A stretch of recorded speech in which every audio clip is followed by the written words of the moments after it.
Hi everyone. Good morning. Today I want to share a great book, The Reason I Jump: The Inner Voice of a 13-Year-Old Boy with Autism by Naoki Higashida. This is a presentation exploring the book, its impact, and critical perspectives.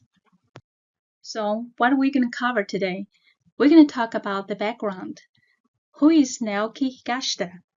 And the book itself, including its structure, content, and the key things, and why this book matters.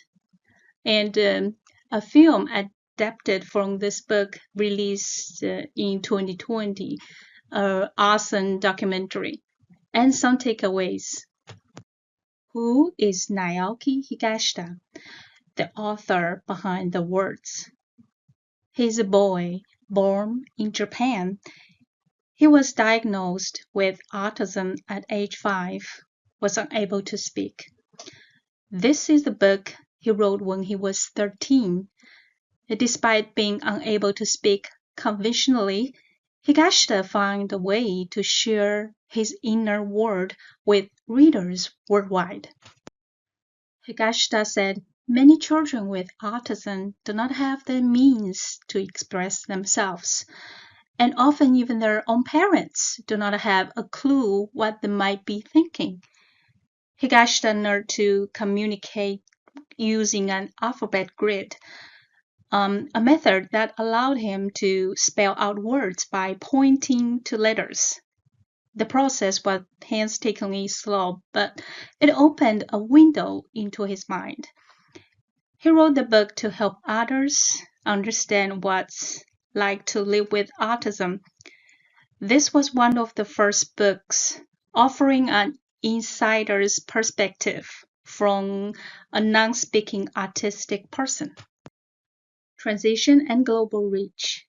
English translation of this book published in 2013, and translators are K.A. Yoshida and David Mitchell because they have autistic kids themselves. Why they translated it? Mitchell called it a lifeline in understanding his own son. He said, "It is no exaggeration to say that the reason I jump allowed me to round a corner in our relationship." This book became a #1 Sunday Times and New York Times bestseller, and it translated into over 30 languages. Let's talk about book structure and format. The book is divided into 58 short chapters, each answering a specific question about autism, and each answer is based on Higashida's personal experience. Why this format works? So it's easy to dip in and out of, and it's accessible for readers who may find long narratives challenging. This format mirrors the way Higashida's mind works: detailed, focused, and honest. Here are some sample questions from the book. These questions showed what people ask about autism, like, why do you ask the same questions over and over? Do you prefer to be alone? Why do you talk so loudly and weirdly? Why do you jump? Why do you cover your ears? Why do you jump? Higashida's beautiful answer: when I'm jumping, it's as if my feelings are going upward to the sky. Jumping is a response to powerful emotions like happiness, excitement, or sensory overwhelm. It's a physical expression of what he feels inside but cannot say with words. The sensation of jumping creates a feeling of freedom and release. So I receive a key message here.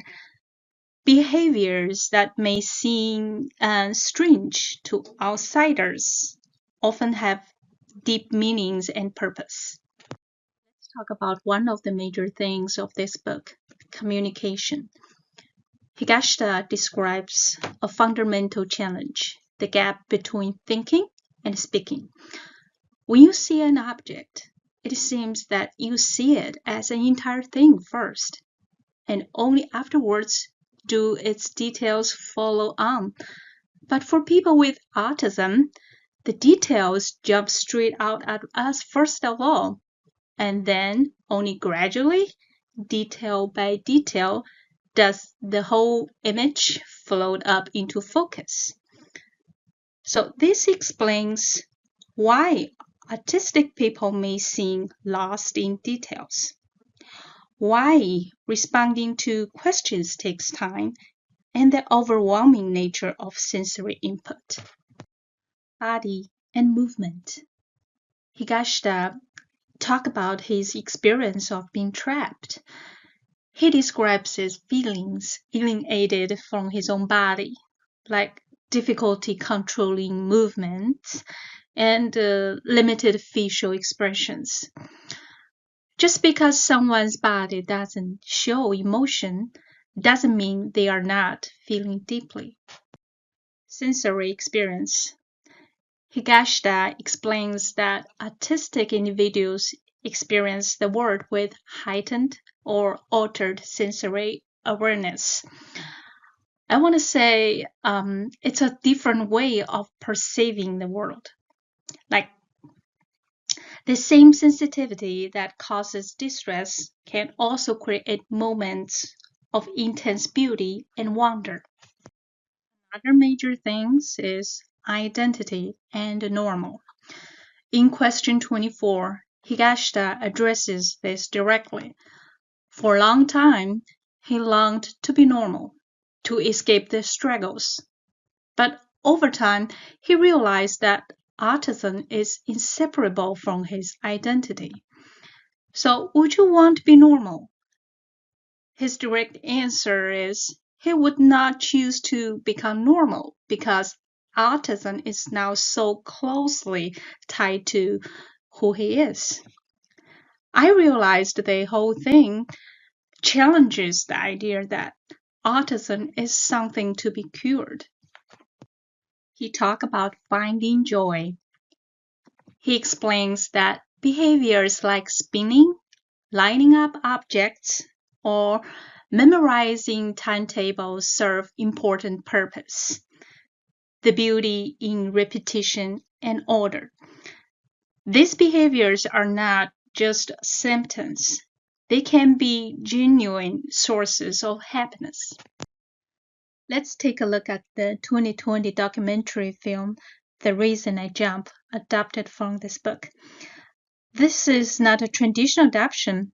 Instead of dramatizing the book, it uses Higashida's words as a lens to explore the lives of 5 non-speaking autistic young people from around the world.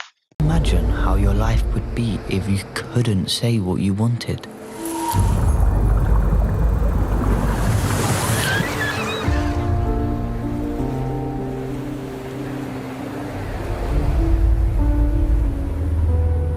Naoki Higashida makes a map of his mind.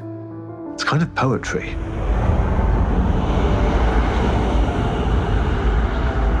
How do I see the world? For me, the details jump straight out.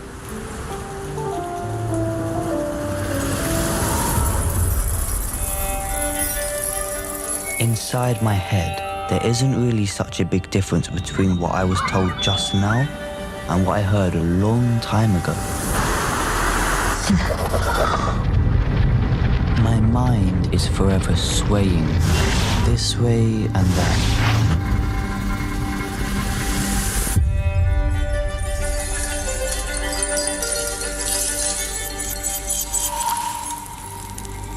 I've tried to stop her from being herself.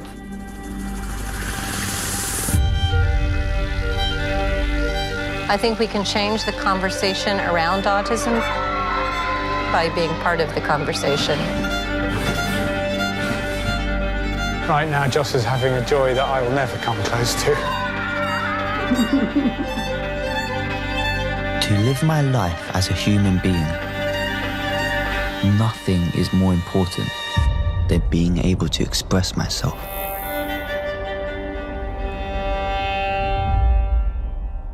So, what makes this book valuable, or what the book's strengths?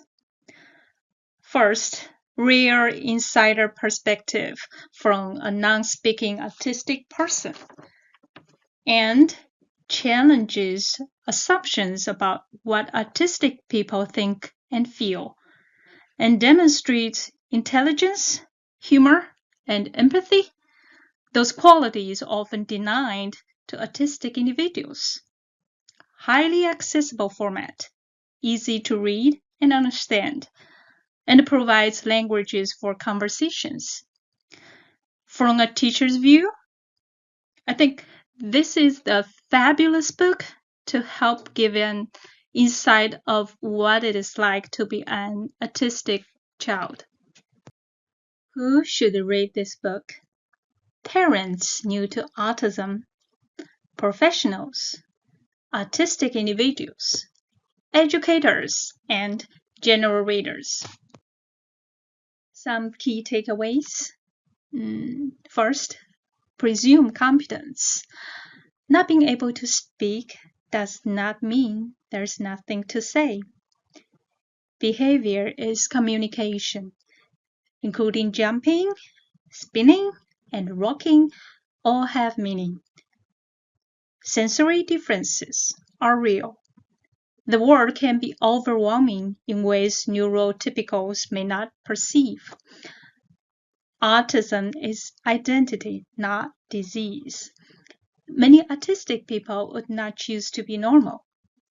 Last but not least, patience is essential. Give time for processing and response. Here's my final thought. I want to use Higashida's own words to end this presentation. Not being able to speak does not mean there's nothing to say. This book, whatever its complexities of authorship, opened doors for millions of readers to begin understanding autism from the inside. It reminds us that every person has an inner world worth exploring. And that's our job, and educators and humans, is to create the conditions for that word to be shared. So I will give 4.5 out of 5 stars for this book. There is the book link for someone want to buy the book. And here's are my resources for the book trader. Thank you for listening.